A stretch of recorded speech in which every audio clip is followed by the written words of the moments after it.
with the National League of Democrats come back, I will be the grand patron, because he said anything to break up this country, he will use his last blood to defend it. He is a Nigerian.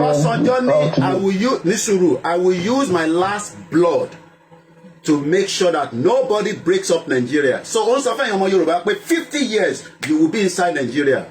Rewind the break up this country, he will use his last blood to defend it. He is a Nigerian. He is proud to be a citizen of Nigeria, and he is not prepared. And a number of them that we reached out to express the same thing. So I think this will soon be on board. We are sure. I will use my last blood to make sure that Nigeria doesn't break. Again. It appears he's going to communicate a different narrative which may be misinterpreted.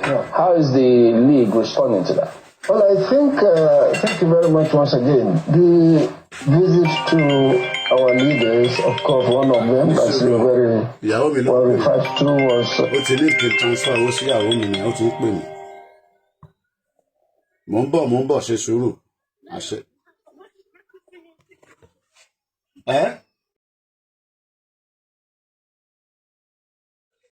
All right. Ìyàwó mi ló ń béèrè owó yẹn nísìn. Kí ẹ wá sọ pé òun